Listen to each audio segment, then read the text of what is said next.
Então, já está gravando. Gente, a gente estava lendo na semana passada, daqui desse livro, tá? Que é o quarto volume. A gente estava lendo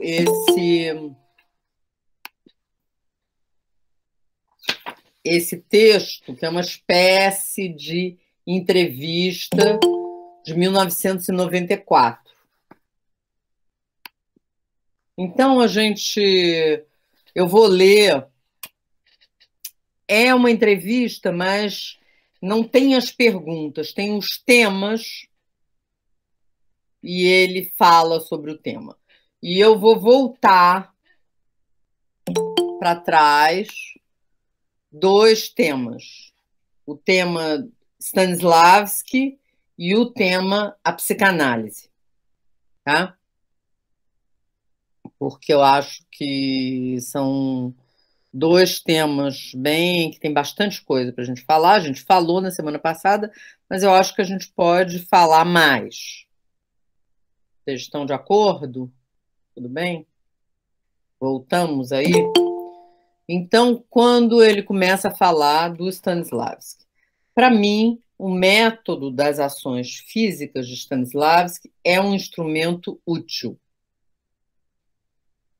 Mas a arte é múltipla, não depende apenas dos planos da cultura e dos contextos, mas da pessoa. E as pessoas são diferentes. Não precisam se fixar. No entanto, é possível captar os elementos do método de alguém, de alguma outra pessoa, como eu fiz com o método das ações físicas de Stanislavski, mesmo se a estética do espetáculo de Stanislavski era o oposto da estética dos espetáculos que eu fiz. Por isso, muitas pessoas não compreendem como eu posso me referir a Stanislavski, porque me refiro ao modo pelo qual ele agia com o ator e não estou falando da mise-en-scène, da encenação, não da forma estética, da composição, da montagem, que para mim era totalmente diferente. Exatamente o contrário. Stanislavski é frequentemente de muito auxílio para mim, e num certo momento do trabalho, principalmente quando se começa com alguém que está no início e se vê que existe a possibilidade, mas não os instrumentos.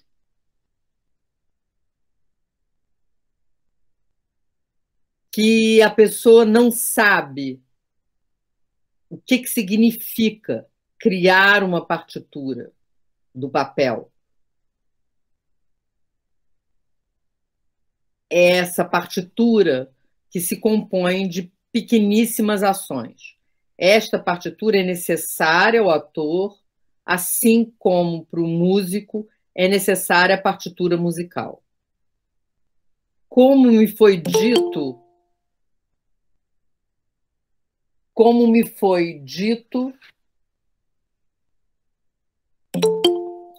por pessoas que conheceram ele, Stanislavski, né?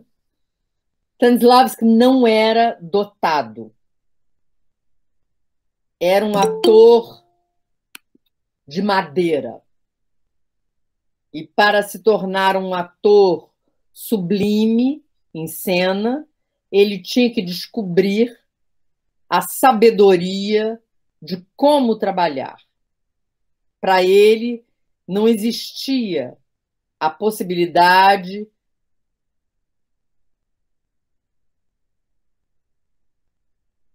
para ele não existia nenhuma outra possibilidade a não ser ensinar aos outros atores como trabalhar, como superar as dificuldades, como reencontrar a organicidade e ensinando aos outros, ele ensinou a si mesmo. Esse texto é bem interessante, né? Isso. É muito interessante porque ele dá a ver essa coisa do cara não ser um superdotado. E exatamente o método das ações psicofísicas é para os atores que não são superdotados, que não são atores natos. São pessoas, seres humanos, que querem ser atores, que desejam ser atores e que efetivamente podem ser atores. Porque antes do Stanislavski não existia essa possibilidade. Não existia a possibilidade do sujeito que não era superdotado se tornar um grande ator. Não tinha como.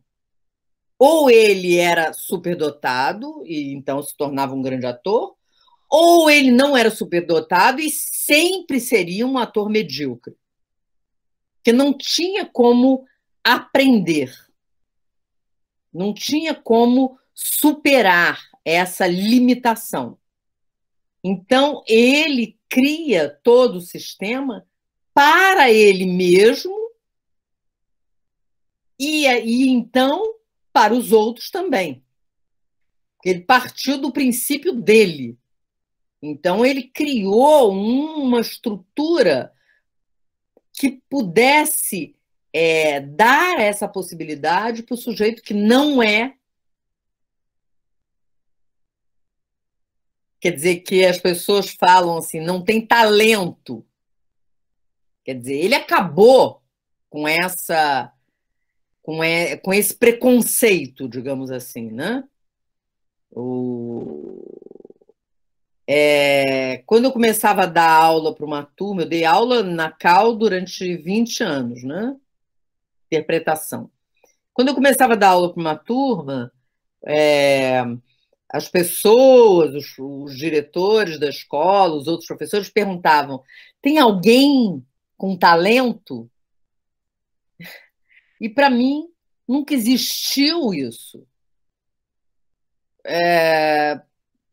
porque tinham pessoas com um desejo muito potente, pessoas que queriam muito isso, ser ator, ser atriz, e pessoas que eventualmente tinham até esse dito talento, mas que não tinham potência de desejo suficiente para se tornarem atores efetivamente. Então, para mim, essa coisa do talento, eu tenho assim uma. Mas fala, Branca, por que você disse que era perfeito? Justamente por isso.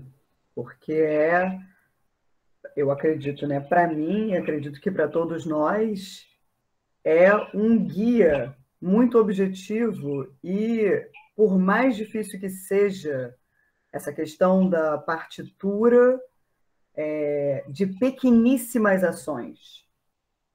Eu erro nisso ainda, porque tenho um pequeno gap. E essa coisa de construir essas pequeníssimas ações entre uma ação e outra, e outra, e outra, como um músico. E eu acho que esse método é assim, a gente pode confiar completamente e não se entregar às questões egóicas que aparecem no meio do processo, a preguiça, a dúvida, a vontade de querer mudar. E Eu vejo isso em mim e vejo isso também com as pessoas com quem eu trabalho, assim, dando aula, né, especialmente os alunos. O desejo de querer mudar a estrutura sempre. E de não trabalhar na mesma estrutura e de construir essas pequeníssimas ações. Então, eu acho esse texto, assim, perfeito. Perfeito. Eu achei semana passada e agora você lendo de novo, eu falei, gente, porque para mim é. Se o Stanislavski não era um ator genial, ele consegue superar as dificuldades dele, fazer um método, criar um método para ele e E para se nós. tornar um ator genial. É incrível. Significa que a gente só tem que seguir o passo a passo e parar de ser resistente, porque eu tenho muita resistência e é muito interessante ver como a resistência ela é assim, pelo menos com as pessoas com quem eu trabalho, é muito comum. E por que que a gente não trabalha nas pequeníssimas ações e experimenta verdadeiramente a coisa da estrutura? Porque até entender o que é uma partitura de ação, o que é uma partitura do papel, demora. E eu acho que demora justamente porque tem essa questão das pequeníssimas ações entre as ações principais da estrutura. É muito trabalho, né? É muito trabalho, mas é fantástico porque se seguir o caminho tá claro. Eu acho isso, me dá essa sensação assim. É, porque se trabalha mesmo, o sujeito pode deslizar, que é como eles falam, né, como o Thomas Richards fala, through the line of actions, Com né? certeza. É E é, um e é por isso que às vezes numa estrutura, por exemplo, de 9 minutos, tem um momento que é melhor que os outros, eu acho, no meu caso. Porque tem pedacinhos da estrutura de 9 minutos que tem uma cerveja bem pequena. Por que eu não fiz isso nos outros minutos? Para mim é muito importante esse texto. eu acho que é bem esclarecedor, né? É bem esclarecedor. Acho que ele dá aqui uma o Grotowski consegue dar uma panorâmica sobre o que é o método das ações psicofísicas e como que isso. Esse outro texto que a gente vai começar a ler hoje, que eu acho que talvez a gente leia inteiro, porque também não é muito longo, eu acho que ele vai. Acredito que ele também fala disso. Alguém mais quer falar sobre esse fragmento aí? Celina, Hum, eu até queria ouvir você falar um pouco mais, porque você falou em potência de desejo, né? sim, E esse método, acompanhando um pouco também a fala da Branca, pode ser um caminho, né, para a realização desse desejo e atravessar sim, essas questões. Agora, sim, como também, assim, já que é sobre o Stanislavski e a psicanálise, a gente vê na psicanálise como também é difícil realizar um desejo, se sim. encontrar com o seu desejo. E aí, se você pudesse falar um pouco mais sobre isso e como isso É se dá. porque, sim, porque o Stanislavski, em alguns textos de outras pessoas e dele mesmo, se fala dessa coisa, do que ele buscou a vida inteira. Ele buscou encontrar uma maneira para o ator ser sincero em cena. Essa coisa da sinceridade, da verdade. Essa era a o digamos assim, a meta máxima da coisa era isso. Como? Como que o sujeito pode estar falando um texto que não é dele, no sentido de que foi escrito, sei lá, pelo Chekhov ou pelo Shakespeare, ele está dizendo aquilo, e como aquilo pode ser verdade, como ele pode ser sincero, como que ele pode dizer, como ele, a voz, a fala, como que isso pode acontecer? A ação, a qualidade da presença pode dar ao espectador essa plena encontro com uma verdade, com uma sinceridade. Lógico, para ser sincero, é preciso ser orgânico.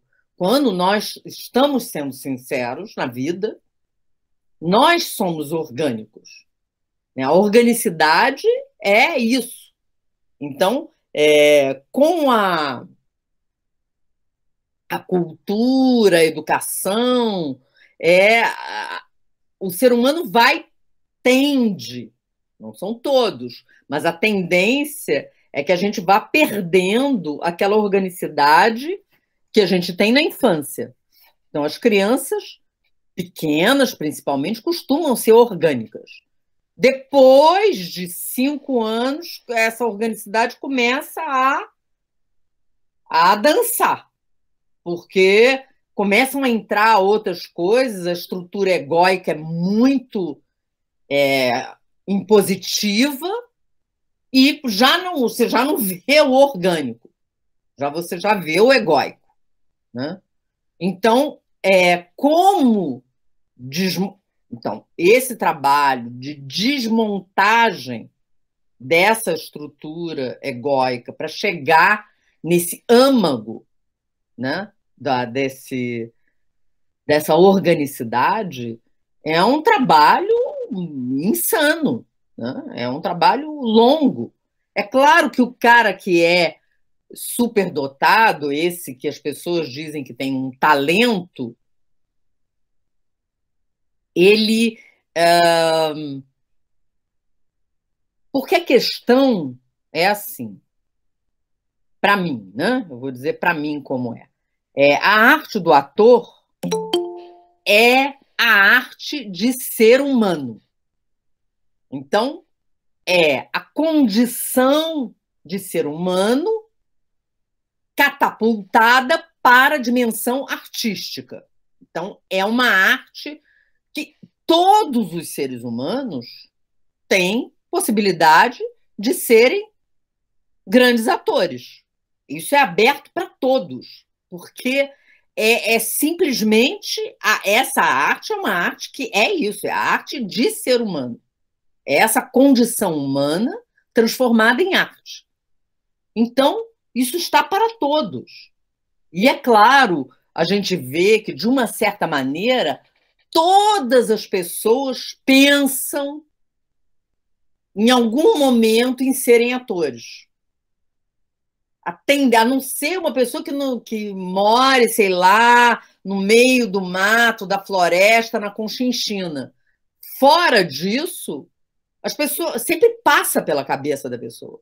Ou a pessoa admira, a pessoa se maravilha com aquilo, porque é a arte que ela tem possibilidade, porque ela é um ser humano, tem corpo, fala, se move. Então, aquilo ali é uma coisa que ela sabe fazer. Ela pode fazer. É diferente de você ver uma pintura, ou ver uma escultura, ou uma composição musical, uma coisa que você possivelmente não tem a menor possibilidade de fazer, ou está muito longe de fazer. Mas se você vê uma pessoa que está falando no cinema, ou no teatro, ou na televisão, você diz, eu podia fazer isso também. Gente, o que é? O que é que tem que fazer? Decorar o texto. Decora. Eu, na escola, decorava. Né? Batatinha, quando nasce, esparrama pelo chão. E eu fiz. As pessoas dizem, né? Muitas vezes, com uma turma da Cal, no primeiro dia de aula, que eu pedia para cada um se apresentar e dizer como que é a sua ligação com o teatro, aí as pessoas, 90%. É inacreditável. Podem acreditar que é isso. 90% dizia: eu sou ator desde os 8 anos, quando eu fiz a história da carochinha no não sei o quê. Aí o outro disse assim: não, eu sou desde os 10 anos. Como assim? A pessoa acha mesmo, ela vai fazer o curso de formação de ator achando que ela já é ator desde os 7, desde os 8, desde os 11, porque ela fez a peça da escola. Então, você vê como que é isso. E aí é exatamente porque é a arte de ser ator, é talvez a arte mais difícil de todas. Porque não tem objeto fora do sujeito. A obra é em você. É no teu corpo, é na tua voz, é no teu olhar, Então, é dificílimo. Porque os outros artistas têm o sujeito tá aqui e a obra tá ali. O sujeito sai e a obra fica. O sujeito morre e a obra fica. No caso do ator, não é assim, né? A obra é o sujeito é a obra, tá tudo, né? Então, é complexa a questão. Talvez esse cara que tem talento, ele tem intuitivamente uma percepção. É uma coisa de intuição. Ele tem uma percepção do que é ser humano. Não conscientemente, mas intuitivamente e inconscientemente. Então, ele consegue alcançar ali com uma certa facilidade alguma coisa.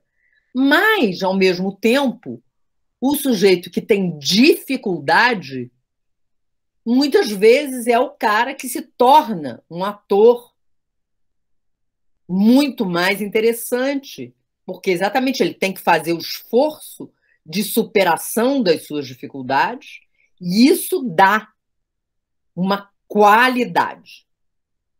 Porque é através da dificuldade, da superação da dificuldade, que a qualidade chega. Então é muito.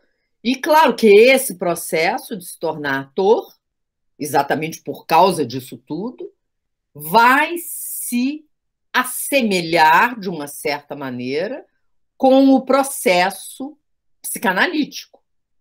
Porque na psicanálise também se trata do sujeito se tornar um ser humano num sentido mais completo, que o sujeito tem um domínio dessa condição humana. Ele entende o que é estar vivo, existir e se mover no planeta, né? Então, não sei se eu te respondi aí. Se o sujeito reconhece que ele tem dificuldades e consegue identificar as dificuldades, aí o caminho está mais aberto. O problema é quando o sujeito é extremamente egóico e acha que ser ator é se exibir, se mostrar. E não tem nada disso. Não é se exibir, é se expor. Então tem sempre esse problema, é um problemaço, quando o sujeito que quer ser ator, ele confunde se exibir com se expor. Então, ele precisa se expor e ele quer se exibir e ele acha que quando ele está se exibindo, ele está se expondo. Só que é o contrário. Quando o sujeito está se exibindo, ele está se mascarando, ele está se encobrindo. Ele não está se expondo. É o oposto. Então, se o sujeito tem esse equívoco nele, aí o trabalho é bem difícil. Bem difícil. Quase impossível. Não é impossível, mas é quase impossível. É uma questão mesmo, para todos. Acho que todo mundo que quer ser ator precisa fazer esse exame, né? Fazer essa verificação.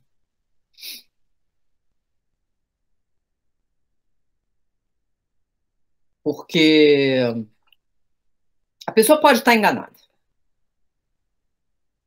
Ela pode estar enganada e eu já vi muitas pessoas, na melhor das intenções, enganada. Se exibindo e achando que está se expondo. É uma coisa bem complexa, viu? Aí vem a psicanálise, né? Ele diz assim: não acredito que a psicanálise tenha um papel na minha pesquisa, mas devo dizer que, para mim, pessoalmente, certos textos, como a autobiografia de Jung, tiveram grande importância. Quem não leu a biografia de Jung, devia ler. Existe em português e é muito interessante.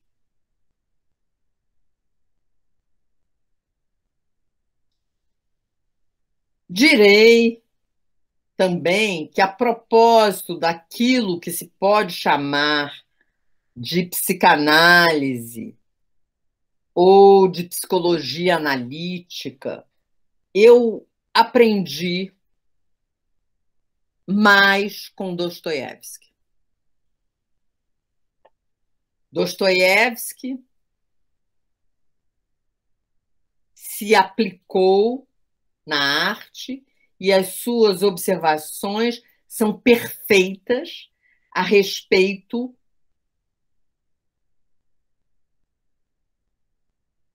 da psicanálise da vida real. Se é que podemos dizer isso para a psicologia do homem. Dostoiévski sabia muito mais do que Freud, do que Jung e do que todos os psicólogos, mas, ao mesmo tempo, não sabia de jeito nenhum que sabia. Ele era simplesmente um canal.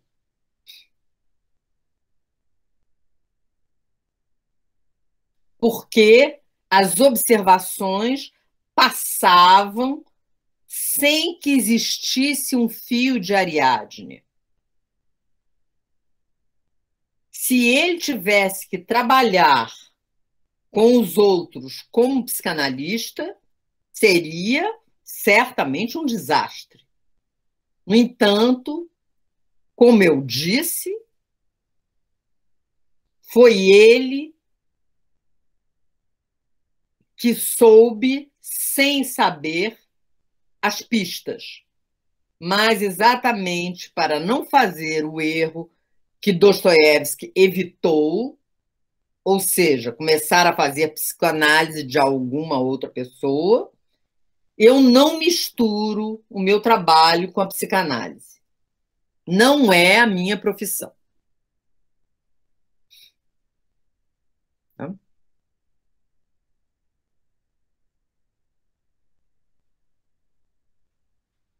É isso, ele falou tudo, né? Então, não sei. A gente falou na semana passada, né, um pouco sobre isso. Vocês querem falar alguma coisa? Aí eu vou ler a última questão.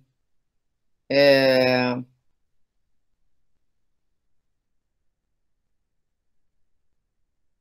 que fala da nacionalidade. O título é esse.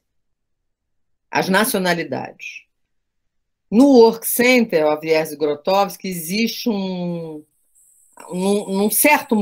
a partir de um certo momento, nós esquecemos, inclusive, as diferenças nacionais. Mas não se esquece nunca sobre isso. Eu sou muito atento às tradições da pessoa.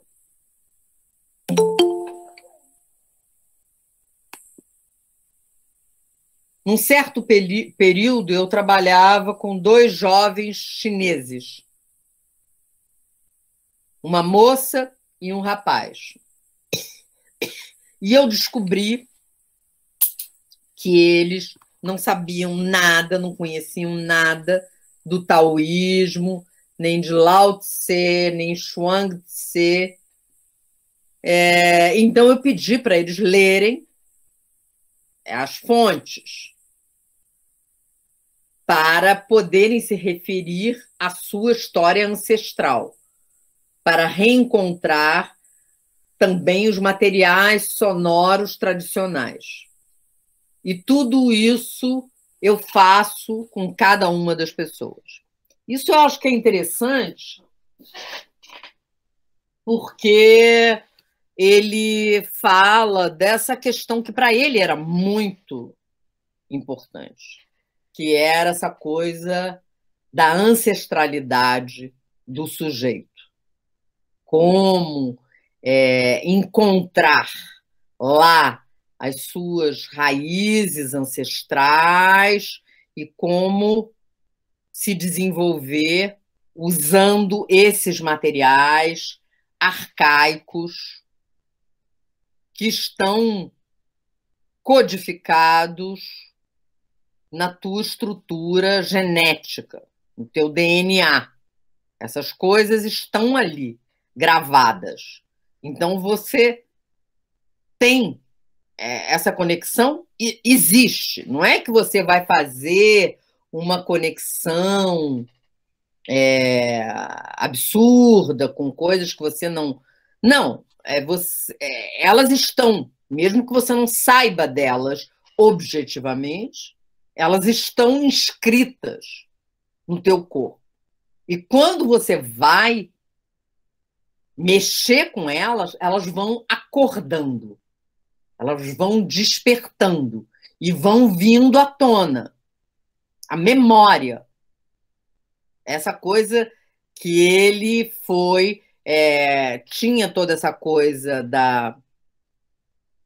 que o Stanislavski trabalhou durante um certo tempo, da memória emotiva, antes dele chegar no método das ações físicas, e o Grotowski vai trabalhar a memória física, o que é muito interessante. Esse é um ponto chave de toda coisa grotowskiana para o ator. É a memória física. E aí ele diz essa frase, que eu acho que é importantíssima, que é uma frase para a gente refletir. Ele diz: o corpo não tem memória, o corpo é memória. Então, isso significa que esse aparato aqui, ele é um acervo de memória, que você pode colocar esse acervo à tua disposição, se você vai escavar essa ancestralidade, essa memória arcaica, né? Então, aqui ele trabalhava sobre isso com as pessoas, né? Com as canções arcaicas das suas origens. E é como ele diz aqui, ele está trabalhando com os 2 jovens chineses e os caras não sabem nada de Lao Tse, não sabem nada de não sei o quê, não sabem nada de não sei o que lá, mas ele diz, não, então vão ler essas coisas para ajudar a acordar. Vão ouvir, né? Também ele fala dos reencontrar também os materiais sonoros tradicionais, as canções, essa coisa, né? Então, isso é muito interessante, né? Então, isso era muito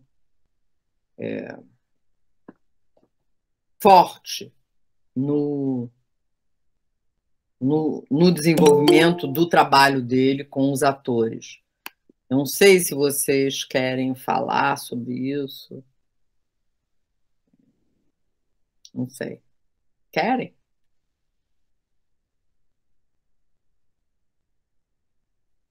Não?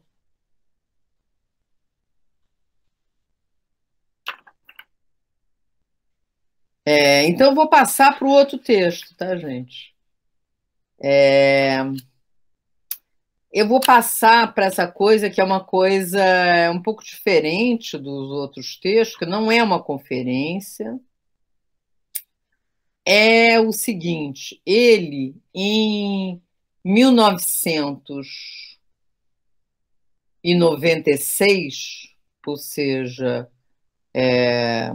pouco tempo antes da morte dele, ele gravou uma mensagem para os professores e alunos da Escola de Arte Dramática de Cracóvia, aonde ele fez a formação dele. Então, ele grava para esses alunos que estão lá em 1996 estudando, ouvirem essa mensagem dele, que estudou lá nos anos 50. Né? Ele estudou lá nos anos 50, quando ele tinha 20 e poucos anos. Né?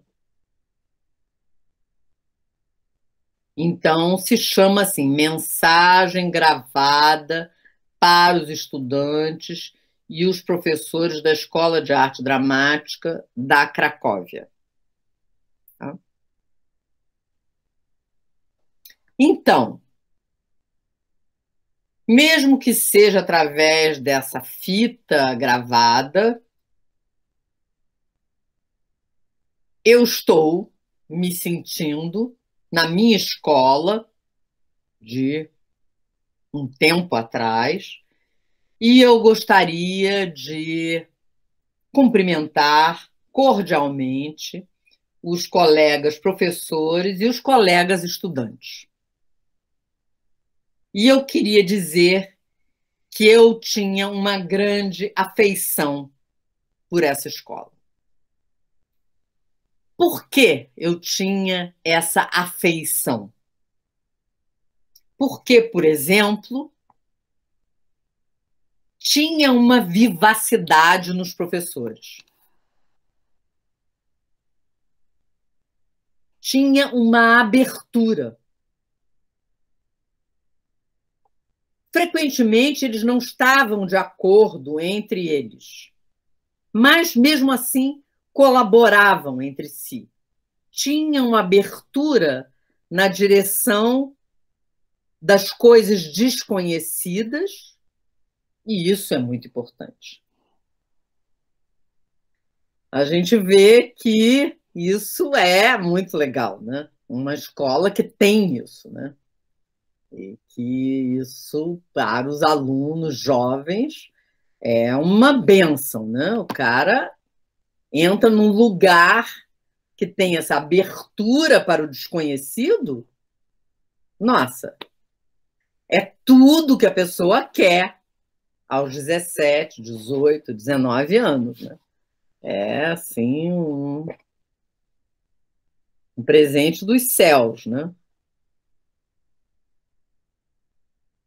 Então, nós, como estudantes, com o pretexto, por exemplo, do círculo de estudos, conduzimos as nossas pesquisas,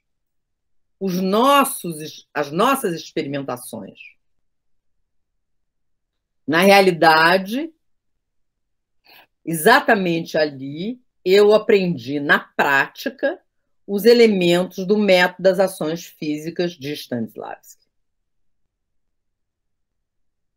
Hoje em dia se diz que eu aprendi em Moscou, mas em Moscou eu realmente não me ocupei de Stanislavski. Eu me ocupei muito mais de Meyerhold, enquanto sobre Stanislavski eu trabalhei na escola, no âmbito do círculo de estudos. Eu já ouvi num outro texto, numa conferência, ele falar desse círculo de estudos, que era uma espécie de escola dentro da escola. Quer dizer, dentro da escola, os estudantes formaram uma outra escola, uma escola experimental, que eram eles, estudantes, que dirigiam essa escola. E os professores apoiavam essa escola. Então, é um troço sensacional, né? Era genial esse negócio.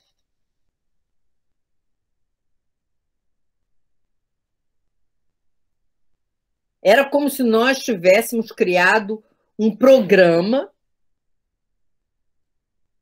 um pouco em competição com o programa oficial e os professores estivessem plenamente de acordo.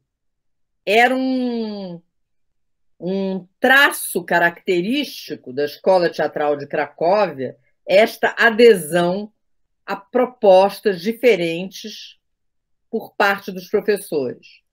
Tinha uma abertura significativa naquele período. Eram tempos duros. Era o período stalinista. Então, imagina que no período stalinista, isso era uma coisa sensacional. Eu não posso dizer que eu vivi uma coisa semelhante a essa, igual a essa, mas de uma certa maneira semelhante.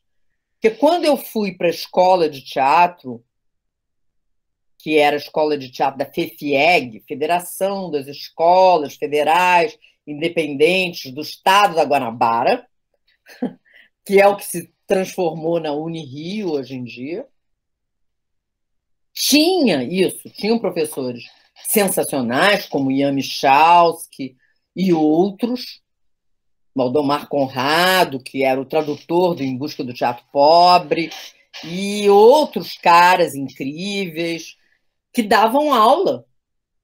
Amir Haddad. Tinham professores incríveis, e como tinha exatamente, a gente estava num período da ditadura, então tinha um fechamento político-ideológico no país, mas dentro da escola tinha uma abertura. Então, exatamente por causa da escola, é que eu e todos os alunos da escola fomos assistir a conferência do Grotowski em 74, no Rio de Janeiro. Então, tinha isso, todos os alunos estavam lá, então todo mundo lia Stanislavski, todo mundo estudava, todo mundo pensava, e tinha essa coisa do diretório estudantil, que era político, né? Mas que também promovia muitas coisas artísticas, montagens, experimentações, enfim, para além das coisas curriculares. Então, talvez tenha uma semelhança, né? Nesse sentido de que a experimentação era muito valorizada. Porque não existia, quer dizer, no caso aqui, brasileiro, carioca, não existia televisão. Não tinha isso.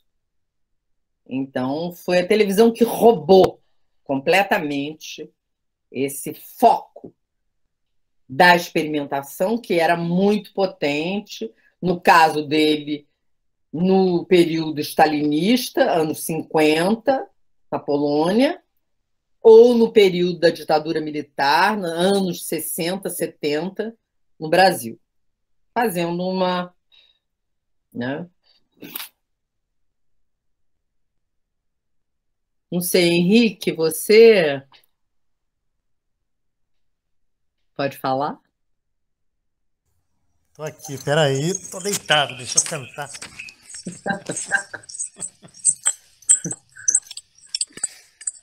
Não, é isso, né? Acho que também, sei lá, juventude, né? Esse momento repressivo tem, sei lá, tem um, gera uma atmosfera parecida mesmo, né? Tem sentido, né? Tem sentido, né? Fazer essa analogia.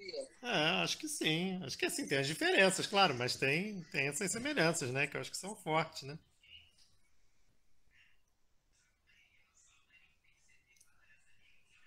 Porque no teu período, por exemplo, da Cal, não tinha isso, né? Ou tinha? Não, não.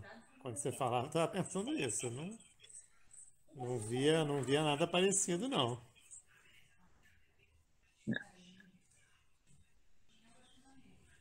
É é, outra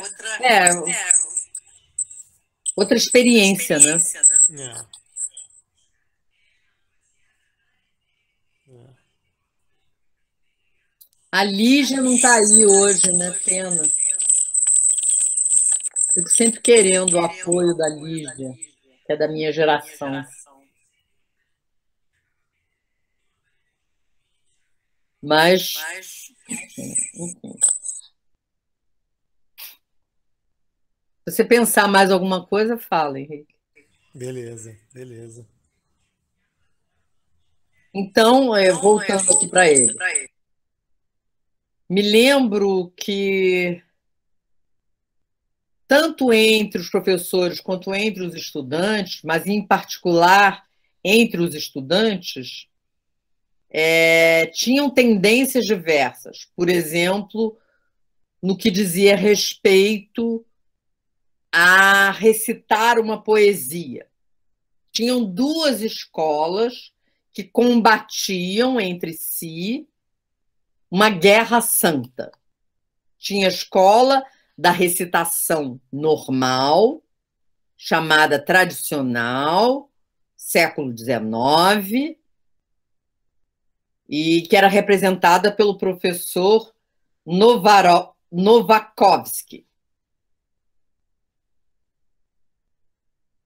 E nós chamávamos ele de cavaleiro, como se existisse um cavaleiro teatral, porque ele andava, gesticulava, falava.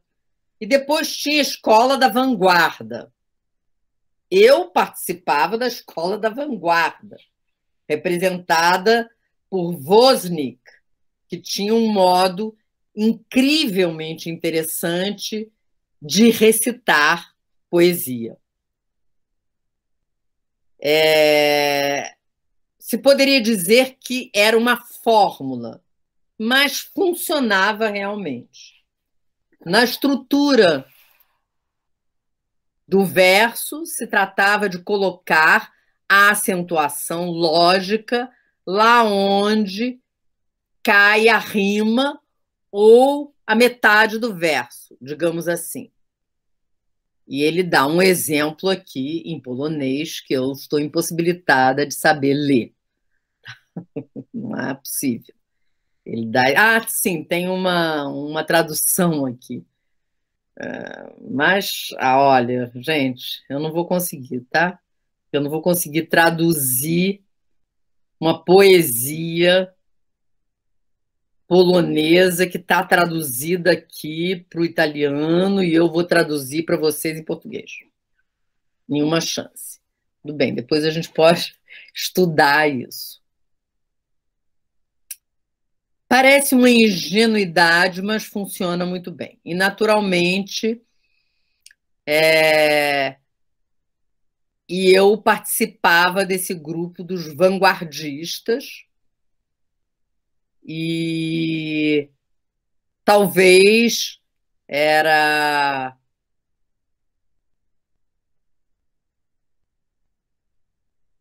Não sei, isso aqui. Wozniak, que é esse professor que ele achava muito bom da poesia, no fundo era um ótimo pedagogo. Alguns professores tinham comportamentos paradoxais. Por exemplo, Carbúnio no fundo, um bom ator realista, podia parecer convencional. Nós gostávamos muito dele. Eu gostava muito dele porque ele dava conselhos concretos. Por exemplo, quando eu tinha que recitar um papel, eu tinha uma tremedeira. E eu me lembro que nós estávamos trabalhando numa peça de Gorky, eu acho que eram Pequenos Burgueses, e ele me disse, me escuta, para não ter medo, você deve fazer continuamente alguma coisa. Deve simplesmente saber o que fazer. Podem ser pequenas coisas. Observe alguma coisa, escuta alguém em particular, brinca com um objeto. Você deve saber que tem alguma coisa para fazer. Assim, você não vai ficar com medo. Muito bom, né? Conselho. Esse simples conselho, que na realidade, por alguma via estranha, se aproxima do método das ações físicas de Stanislavski, me foi de grande ajuda. E eu mantive por muito tempo contato com Karbowski, praticamente até a sua morte. Às vezes, ele me escrevia, inclusive, se interessava, não ficava perturbado pela minha peculiaridade, digamos assim, de vanguarda e experimental, ou a minha distância daquilo que constituía a normalidade da escola. Pelo contrário, tudo isso interessava muito a ele. Acredito que não seja... que não é por acaso que ele tenha se formado na escola do Reduta. Reduta é essa companhia teatral do século XIX, começo do XX, eu acho, na Polônia, que foi fundamental para a formação do Grotowski, para a formação de todo o teatro polonês do século XX. Tudo descende, de alguma maneira, do Reduta. Ele tinha se formado na escola do Reduta, que ele brincava e sobre a qual ele contava várias histórias espirituosas. Mas era evidente que tinha alguma coisa daquela escola que tinha ficado com ele. E depois, naturalmente, tinha Krzeminski, que para nós era um tipo de árbitro elegantíssimo, a tal ponto que metade dos estudantes imitava o seu modo de caminhar, apoiando-se no guarda-chuva como se fosse um bastão de passeio, uma bengala de passeio. Przemyśl, num certo sentido, parecia um diretor como tipo um diretor da Broadway, mas os seus trabalhos eram de nível, eram realizados com precisão e ele sabia aquilo que queria. Na teoria, eu teria em teoria, eu teria que me engajar com ele numa guerra santa a partir do momento que os seus critérios eram muito distantes dos meus, muito mais do que se pode imaginar. No fundo, eu gostava dele, com ele eu aprendi muito, e ele me sustentou de uma maneira substancial, porque sabia aquilo que fazia. Isso é muito importante, né? Porque isso é uma característica que, então, se ele aprendeu com esse cara, né, com esse professor, porque isso era uma característica fundamental dele como diretor. Ele sabia o que ele estava fazendo. Porque eu não sei como é a experiência de vocês com os diretores, mas tem uma quantidade gigantesca de diretores que não sabem o que estão fazendo. E se o ator estiver atento, ele percebe que o cara não sabe o que está fazendo. Ele vai, assim, cego em tiroteio. Ele vai andando, sabe Deus como, num processo de montagem, né?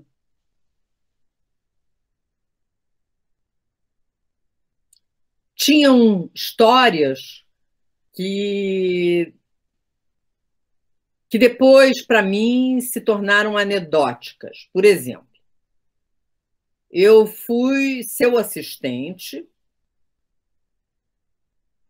e isso aqui é muito importante, hein? Porque ele vai dizer isso, né? Que ele foi assistente de direção desse cara, num texto de Schiller. Essa é a escola possível que existe para o sujeito se formar como diretor de teatro, que é ser assistente de direção de um diretor que saiba o que está fazendo. Ou até quando o sujeito é ator de um diretor que sabe o que está fazendo, o ator, dentro da circunstância e vendo como aquele cara dirige, ele pode aprender a dirigir, saber dirigir.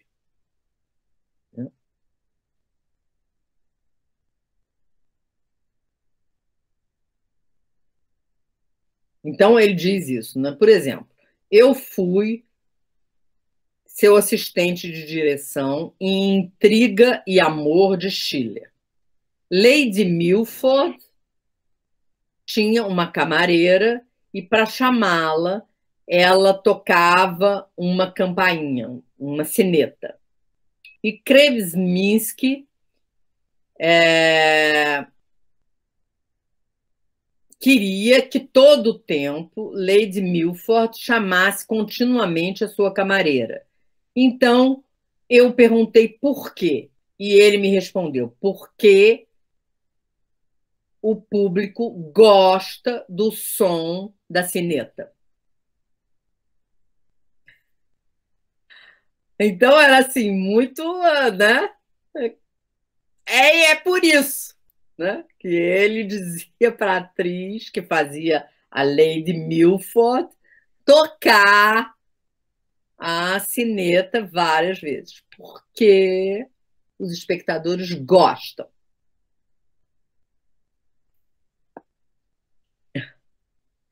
Essa observação, que era, bom, quase cômica, não é?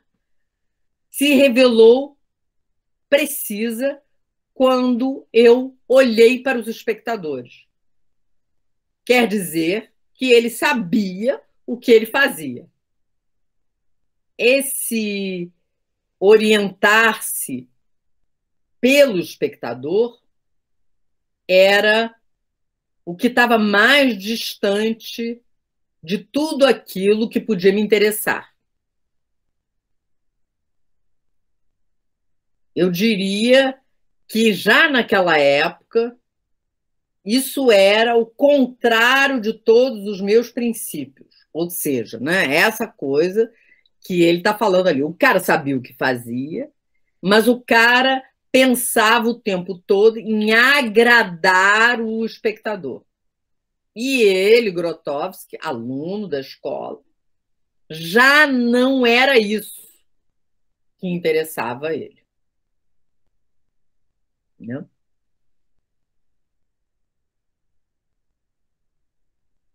Eu diria que já naquela época isso era contrário a todos os meus princípios.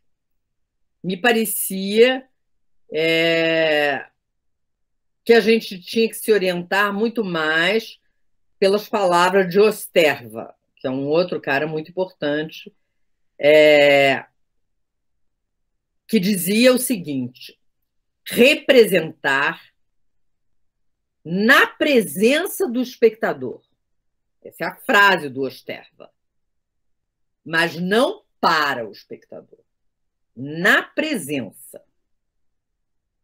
É claro que isso aí vai lá na frente na trajetória do Grotowski. Isso aqui ele tem 20 anos, 18 anos. Lá na frente, isso vai repercutir no surgimento do conceito de testemunha. Ou seja, que é o que vai interessar ele, que esse sujeito, que é originalmente o espectador, deixe de ser espectador. Porque vejam só, é interessante a gente estudar a palavra espectador. É a pessoa que está esperando alguma coisa, que está ali para receber alguma coisa, que está expectante, que está ansiosa, que é o espectador. Agora, é muito diferente da testemunha.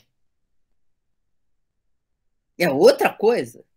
A testemunha está dentro da coisa. Ela não é ator principal do acontecimento, mas ela está presente no acontecimento.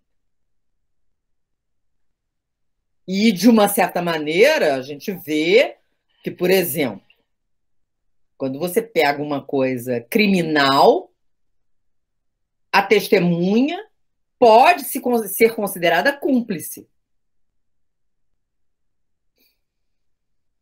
Então, ele dá esse lugar lá na frente, lá adiante, anos depois, ele dá esse lugar a esse antigo, arcaico espectador, ele dá o lugar de cúmplice, de testemunha. Então, ele subverte completamente esse lugar passivo e confortável, de uma certa maneira, do espectador e joga ele num outro lugar, incômodo, desagradável, de testemunha e talvez até cúmplice. Né? Então, vê que isso nasce aqui, lá na escola, quando ele ouve essa frase, ele escuta essa frase do Osterva. Representar na presença do espectador. E não para o espectador. Tem uma grande diferença. É como se fosse uma diferença na ética. E, no entanto, eu gostava muito de Krzeminski, porque sabia, era assim em tudo, sabia o que fazia e sabia por que fazia. Ele não dizia, se deve fazer assim e pronto. Não. Ele se dava perfeitamente conta, trabalhava para o espectador e conhecia o espectador perfeitamente. Celina, Oi. nesse aspecto aí de espectador, né, e ao mesmo tempo de testemunha, o que vem na minha cabeça agora é aquele texto que o Stanislavski fala, acho que é o Stanislavski que fala, do cachorro que está na porta. Sim. E que ele é uma testemunha, ele está sentindo ali, ele é o espectador. Então, ele está participativo do ato que está acontecendo lá dentro. E isso é importante para ele. Exatamente, ele é testemunha. Testemunha. Sim. Com certeza. Com certeza. E esse lugar da testemunha, então, está ligado ao efeito sinestésico?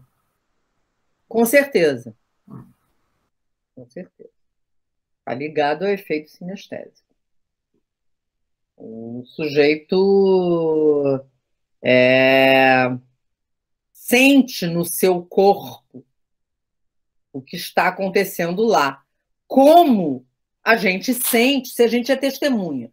Porque se a gente está dentro de um ônibus e entra um assaltante e dá um tiro em alguém e você...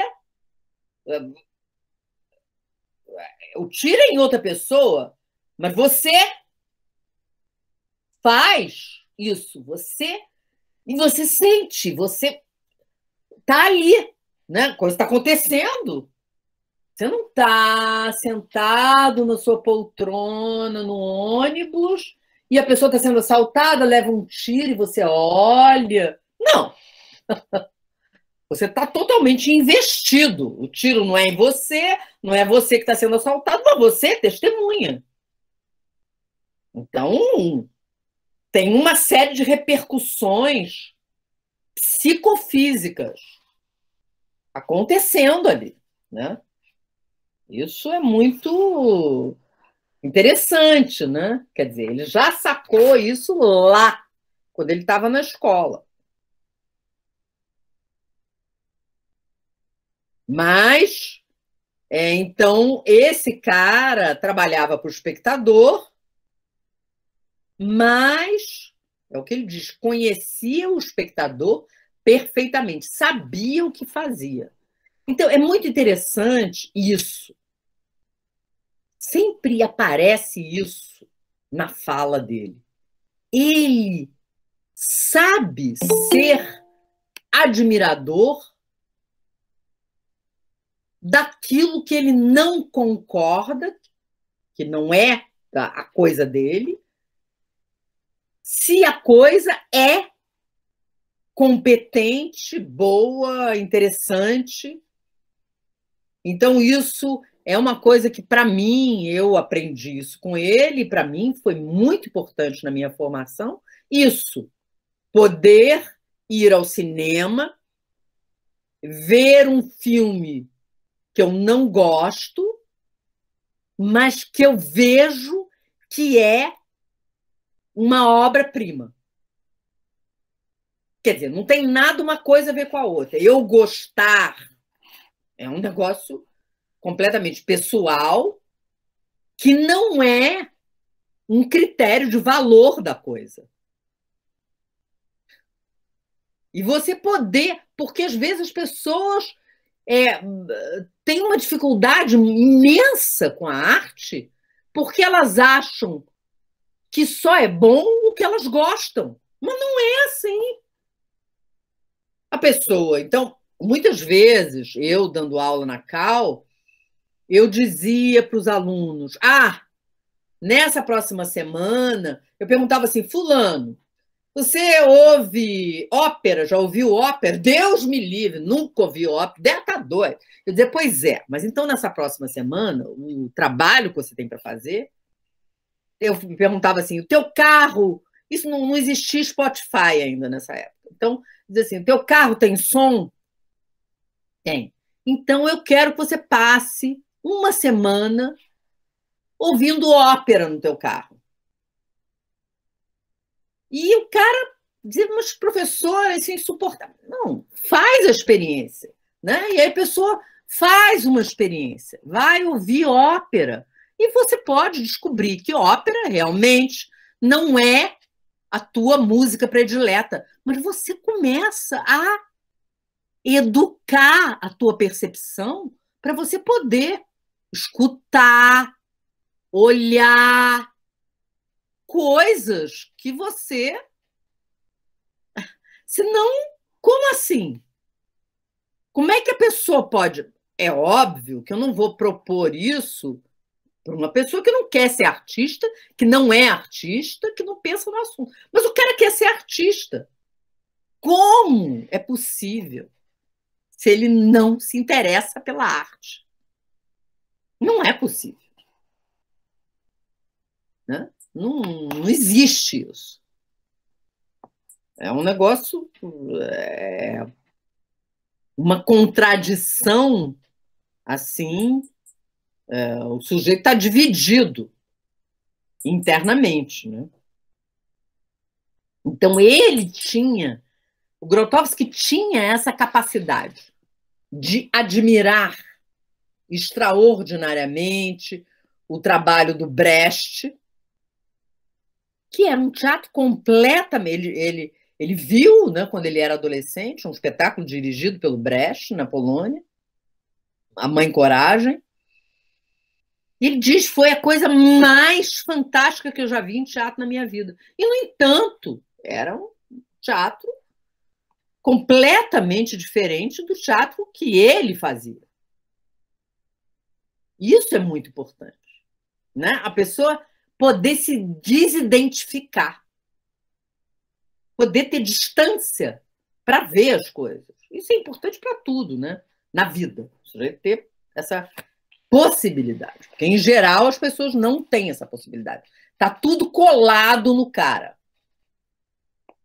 Ele não tem distância para nada. Então, isso gera uma limitação psíquica, intelectual, cultural, de toda ordem. O jeito fica todo limitado. Né?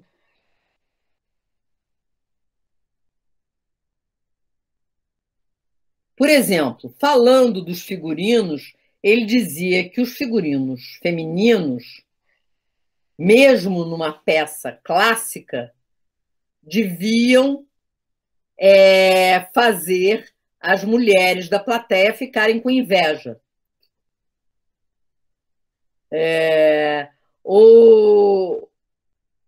Ou devem ser o máximo próximos dos figurinos contemporâneos, mesmo que sejam de uma outra época. Então, mais uma vez, se revelava verdade quando se observava as reações dos espectadores.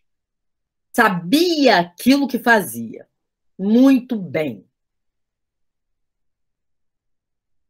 Bom, então acabou a fala sobre esse professor, né, que sabia muito bem.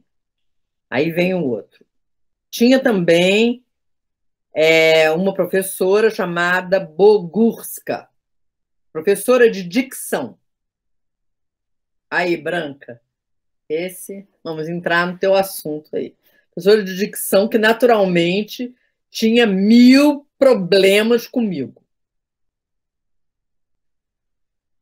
Não só por causa da famosa...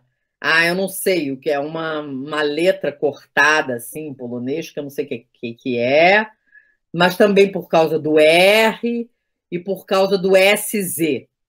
Problemas que eu nunca resolvi. Era um problema dele, né? De dicção. Não sei se ele tinha língua presa em polonês, né? Eu ouvi ele falar muito em francês e em inglês. Em polonês eu ouvi muito pouco. Então, eu não sei o que era isso. Mas era uma senhora magnífica, de belo aspecto, concreta, com senso de humor. Depois desapareceu, se dizia que tinha morrido.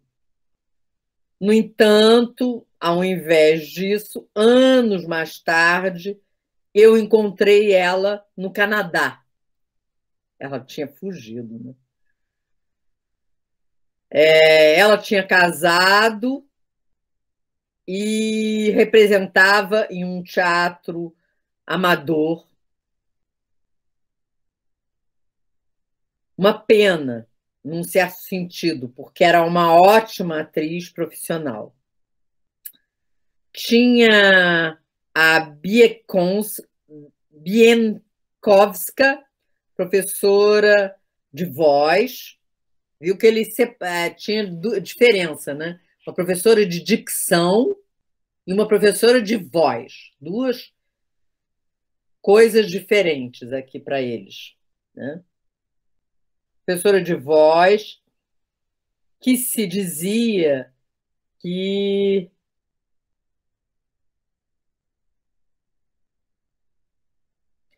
que dizia para nós para fecharmos uma narina durante a respiração, inspirar com a outra narina e de expirar com a outra. E ela chamava isso de respiração iógica. Essa professora parecia incrivelmente ingênua, mas, na realidade, ela fazia com que nós fizéssemos exercícios muito precisos e não eram nada estúpidos. Tinha um homem no piano, que era um professor também, e tinha o reitor, Burnatovsky, que me ajudou muito durante os estudos, e sobre ele circulavam muitas histórias, mas são muitas para contar. Era um homem cordial. Ele era acusado de não ser muito inteligente.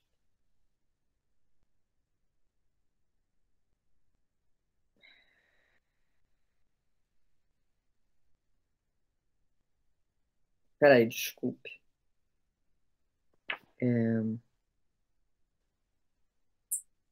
Aí tem uma outra que é Galova, era a professora preferida de Rena Miresca. A gente sabe que a Rena Miresca é essa atriz do Teatro Laboratório, que é a única que está viva até hoje. Acho que está viva, né? Eu não me chegou nada diferente. Vocês sabem se está bem, se está viva? Está viva, sim. Está viva, né? Eu falei com a Evelyn também esses dias, ela me disse que está viva. Está no hospital, parece, mas viva. Rena Miresca. Então, a Rena Miresca, essa professora Galova, era a preferida de Rena Miresca. E quando eu conheci ela mais de perto, comecei a apreciá-la enormemente. Para mim, representava aquela primeira corrente profunda do Reduta. Tinha uma grande ética profissional, pelo fato de ser muito exigente consigo mesma, com muita disposição para arriscar e para se confrontar com o desconhecido. Estes aspectos eram surpreendentes. Eu me lembro que nas cadeiras de Ionesco tinha Ele dirigiu as cadeiras do Ionesco. Depois que ele voltou de um ano em Moscou, ele dirigiu as cadeiras do Ionesco, antes do Teatro Laboratório. Entre Moscou e o Teatro Laboratório, teve esse trabalho no Teatro Stary, de Cracóvia, que era um teatro super famoso. E ele, jovenzíssimo diretor, né? Então, eu me lembro que nas cadeiras de Ionesco tinha uma cena na qual o velho e a velha pulavam a janela. O velho era interpretado por um ator relativamente jovem, enquanto a Galova era já anciã.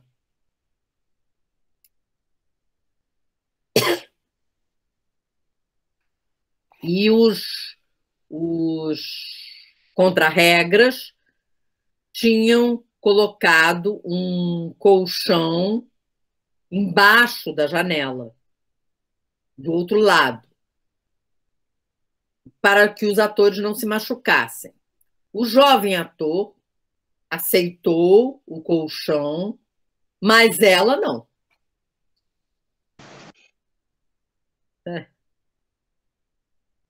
Disse: leve embora aquele colchão. Sou uma atriz profissional e devo ser capaz de pular sem medo e sem proteção.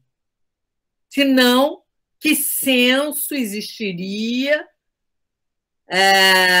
se eu sei que tem uma coisa enganosa?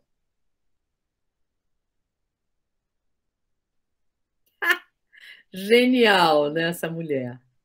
Sensacional. Essa história é o máximo.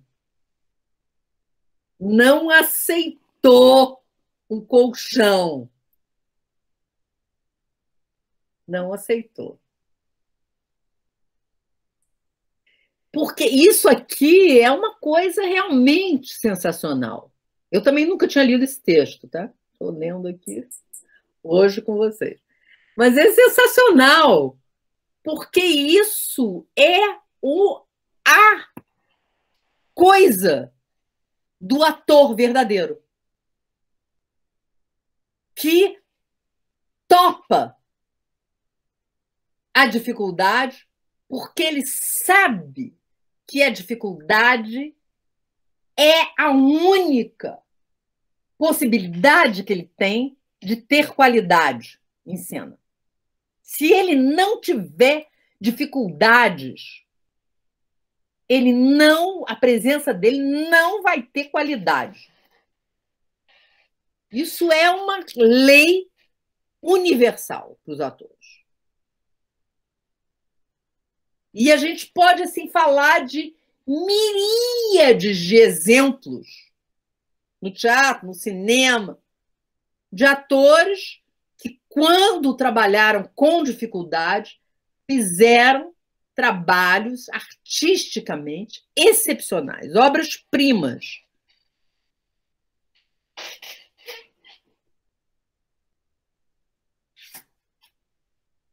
Isso é muito importante, né? Eu me lembrei agora aqui eu sempre falo dou esse exemplo, mas é um exemplo que eu acho interessante, porque todo mundo pode verificar, porque é cinema, né? É o exemplo da Nicole Kidman no filme do Lars von Trier, do Dogville, que ela tem dificuldades gigantescas e ela nunca fez um trabalho em que ela é tão sensacional em cena. Não, nenhum trabalho dela se compara com todos os filmes que ela já fez e coisas boas que ela fez, com o Kubrick, De Olhos Bem Fechados, que ela está muito interessante, e outros, mas nada chega perto de Dogville. por causa das dificuldades. Então, essa é uma chave. Se o ator essa mulher sabia dessa chave. Ela diz, gente, não quero colchão nenhum. Porque se eu souber que tem uma coisa enganosa, eu estou rendida em cena. Claro. Acabou. Foi para as cucuias o negócio. É muito interessante isso, né? Muito interessante. Então, Galova era incrivelmente atenta às propostas.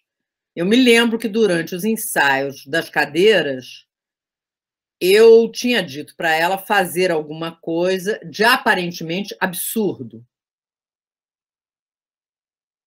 Na metade da frase, ela tinha que se interromper, franzir a testa, levantar a cabeça, fechar os olhos e emitir um longo grito de uma maneira totalmente irracional. Ela fez. E depois do ensaio, ela me disse, bom, Jerzy, você vai ser um grande diretor.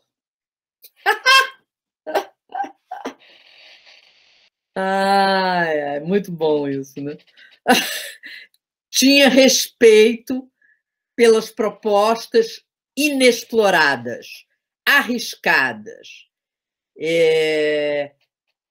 mas que, no entanto, estavam radicadas em algum ponto da vida psíquica do ator. Muito bom. Nunca tinha ouvido falar dessa mulher. Galova.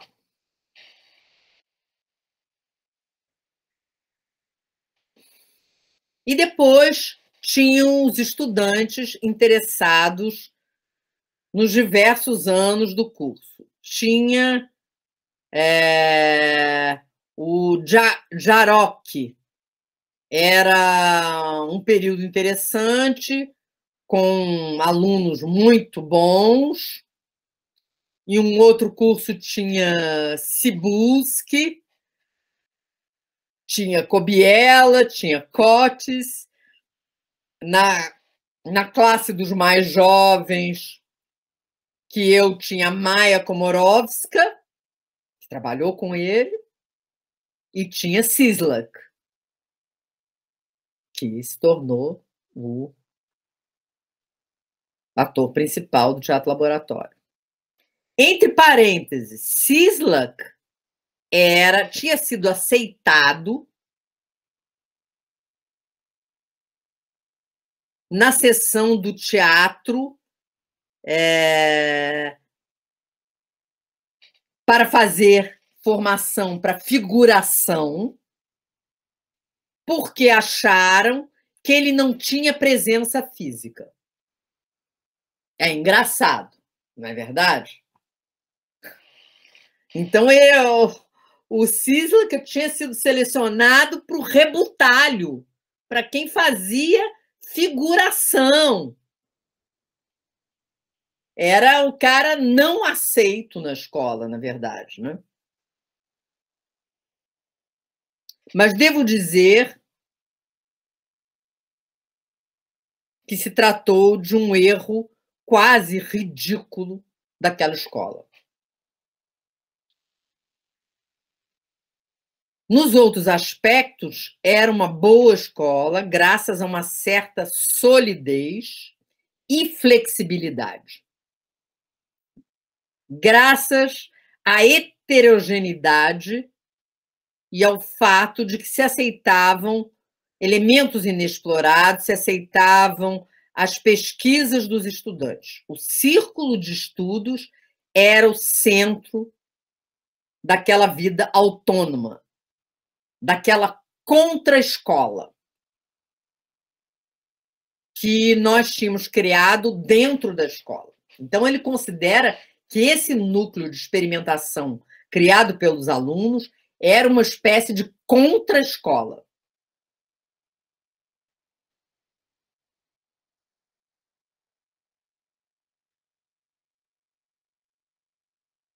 Na realidade, a contra-escola tinha o apoio da maioria dos professores. No início, naturalmente, quando eu cheguei na escola, eu era um dos interessados, mas depois de algum tempo, eu comecei a dirigir o círculo de estudos. E me tornei o chefe para a escola de Cracóvia, enquanto o chefe para a escola de Varsóvia é Svinarski. Nós nos encontrávamos e juntávamos os dois círculos de estudo como rivais, porque a escola de Cracóvia e a escola de Varsóvia estavam sempre numa guerra santa. Naquelas situações, naquela época, a nossa era uma relação muito conflituosa, enquanto depois se transformou na maior amizade artística que eu tive mais estreita com qualquer pessoa na Polônia, o Svinarski, né? Virou um melhor amigo dele, best friend dele na Polônia, que era esse espécie de inimigo dele quando as duas escolas competiam, né? É assim. E numa grande aliança, nós éramos aliados e nos protegíamos um ao outro. Era uma coisa muito bela.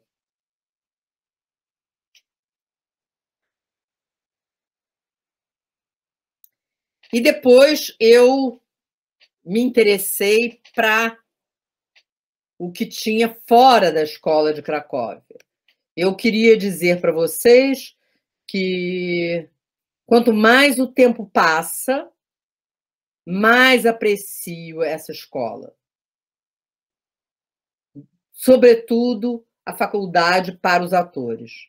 Aprecio essa escola como ela era, como eu lembro dela.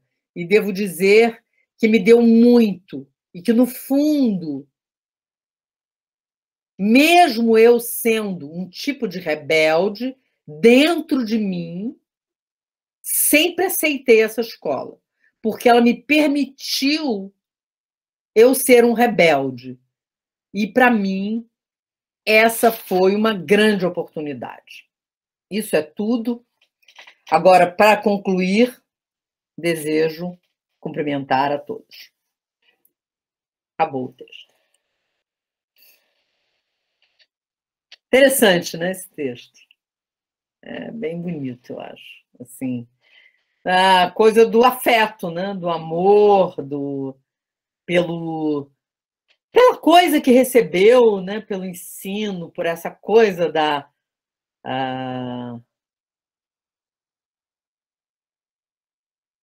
para quem é professor, é muito interessante, né, Henrique? Essa coisa dessa gratidão, né? Pelos que nos ensinaram. É muito interessante essa beleza de receber, né, um conhecimento. Ter alguém que te realmente, né, faz esse movimento de passar para o outro o seu conhecimento.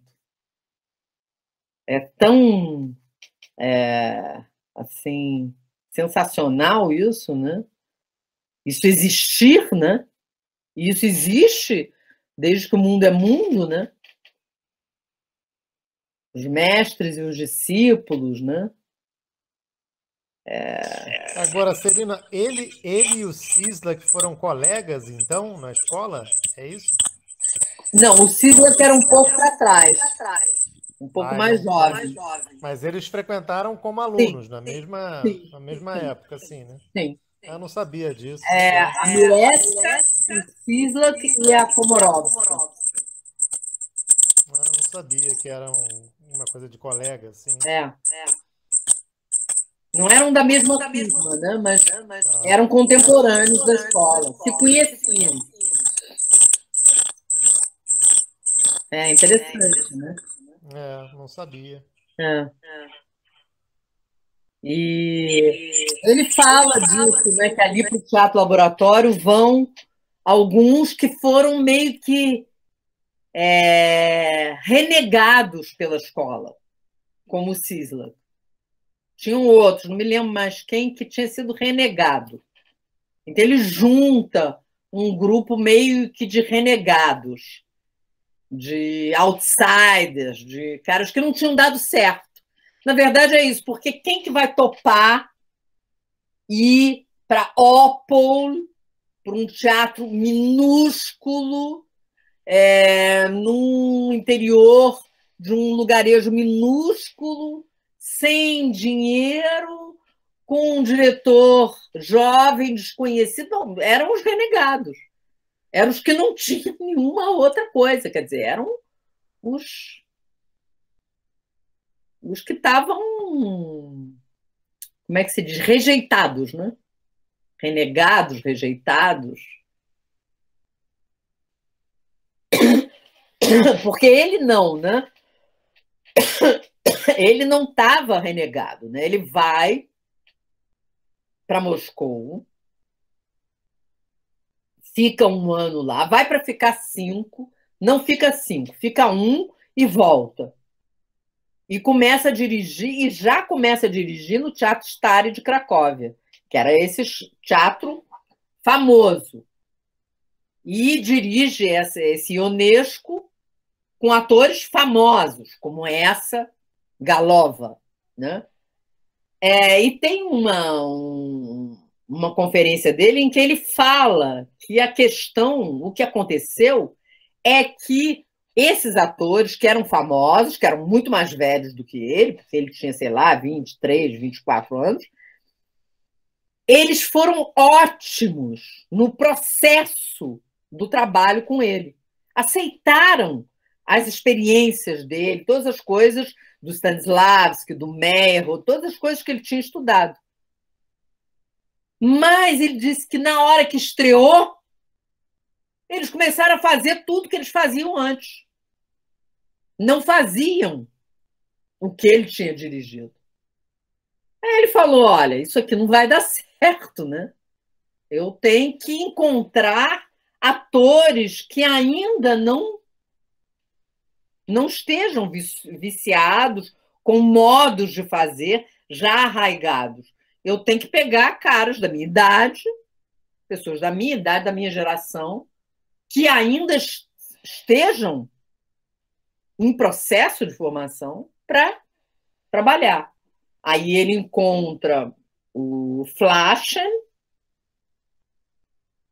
que é um pouco mais velho que ele, o Flaschen topa fazer. O Flaschen era teórico, crítico, né?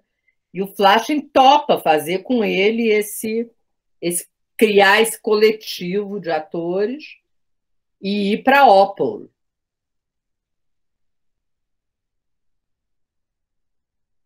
Agora, a Mireska não era uma rejeitada, né? Ela era preferida da professora, era que a Galova, essa, né, do colchão, era a professora preferida da Rena Mireska. Então, a Rena né, descendente dessa Galova. Interessante isso, né? Umas coisas aqui que eu não sabia.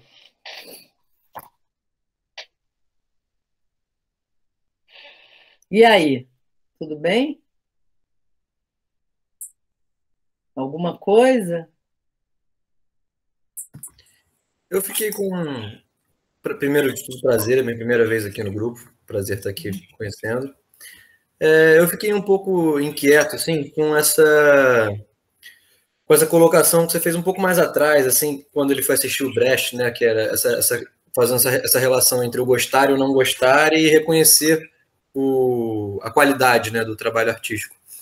Que não, longe de mim querer dizer que uma coisa tem a ver com a outra, eu concordo que não tem a ver. Mas a minha inquietação é porque é sempre assim, essa coisa de identificar a qualidade da arte, né? Tipo, quais são os critérios que o Grotowski oferece, assim, no pensamento do Grotowski, que critérios, assim, isso ajudaria a pensar uma arte de qualidade boa ou ruim, né? Embora eu não goste muito da palavra boa e ruim, mas enfim. Essa é a minha inquietação, nesse sentido.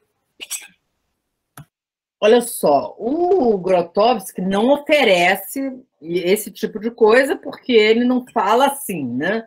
Ah, você tem que gostar. Eu que estou falando isso, né? Você tem que apreciar, enfim. Mas o que ele fala sistematicamente, quando ele fala de alguma coisa que ele considera de um alto nível, ele fala de precisão. Essa questão dessa conjunção entre precisão e espontaneidade. Então, quando é preciso, isso é um critério, digamos assim, tá? Então, é um critério que você pode aplicar em qualquer arte, né? Se você pega literatura, por que Dostoiévski é muito bom? Porque é preciso e espontâneo. E aí você vai ler e você vai entender o que é precisão e espontaneidade acontecendo juntos. Porque, em geral, as pessoas acham que se é espontâneo não é preciso, e se é preciso não é espontâneo. Quando o sujeito consegue trazer essas duas características, digamos assim, juntas, essas que parecem contraditórias, e elas estão casadas ali, é porque ali tem uma obra de arte. Isso é um modo, mas é claro que, na verdade, não existe... seria fantástico, né? Eu brinco, dizendo assim, seria fantástico se existisse um artômetro, né? Você ligasse o aparelhinho e se fosse a arte, o ponteiro fizesse zoom. Aí, se não fosse a arte, o ponteiro, não tem. Então, tem que ser dentro da tua cabeça. Agora, como que você desenvolve essa capacidade? Vendo muita arte de altíssimo nível, que você já sabe que é de altíssimo nível. Então, você não vai discutir se Van Gogh é alto nível ou não é. Entendeu? Van Gogh é. Tá. Dostoiévski é. Clarice Lispector é. Shakespeare é. Então, você vai tendo contato, você vai ouvindo música dos grandes, você vai, não sei o quê, e aí esse critério começa a se instalar dentro de você. Ele é teu. Porque você, na hora que você leu muito Dostoiévski, você leu muito Guimarães Rosa, você leu, não sei o quê, você leu Machado de Assis, você leu Shakespeare, você leu Thomas Mann. Aí você tem um acervo dentro, instalado na tua memória. Quando você vai ler um livro que não é, na terceira página ou na terceira linha, você diz, gente, isso aqui, sem brincadeira, sem condição. Isso aqui não é literatura. Entendeu? Porque se a pessoa abre um livro do Paulo Coelho e diz, nossa, maravilhoso, é porque ela não leu Dostoiévski, porque ela não leu Clarice Lispector, ela não leu nada. Então ela acha que Paulo Coelho é bom. Ok, a pessoa tem direito de gostar de qualquer coisa, mas se você é artista, aí não, você não tem esse direito. Se você é artista, você tem que conhecer a arte, você pode até gostar de Paulo Coelho. me diverte, me distraio com Paulo Coelho, mas eu sei que é muito ruim. Bom, ok. Se você sabe que é muito ruim, não tem problema. Agora, se você acha que é muito bom, tem alguma coisa que não está funcionando direito aí no teu sistema. O sistema está dando curto-circuito. Enfim. Não sei se te ajudei.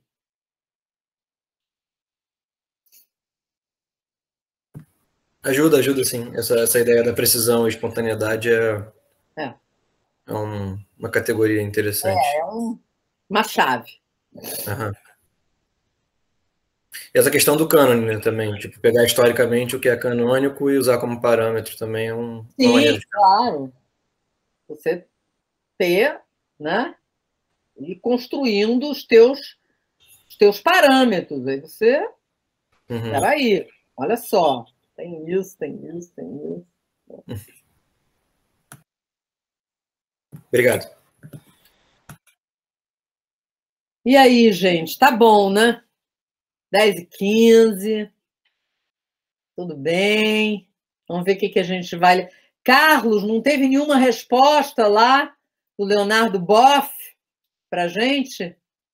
Peraí, só um minutinho que eu estou deitado aqui. Ainda não respondeu, não, mas acho que é assim mesmo. Ele tem. Eu acho que daqui a pouco eles respondem, mas ele não tem uma agenda muito livre, não. Né? Deve ser, a agenda dele deve ser super lotada. Inclusive hoje eu vi lá, ele divulgou, tinha alguma coisa, eu acho que lá para o Nordeste, assim, um encontro lá, que ele faz tudo de casa, né? Mas tem. Em algum momento eles vão responder. Tudo bem. Quem sabe a gente vai ter, né, o Leonardo Boff falando do mestre Eckhart, para a gente entender mais como é que o Eckhart influenciou o Grotowski. Eu acredito que sim, é só com paciência, mas acredito que sim. Sim. Então tá, gente. Foi um prazer inenarrável. Muito grata pela presença de todos. E quinta-feira que vem estaremos aqui. Tá? Ok? Ok. Boa noite. Obrigada, Celina. Beijo. Boa noite, pessoal. Obrigada, beijo. Obrigado. Beijos. Boa noite.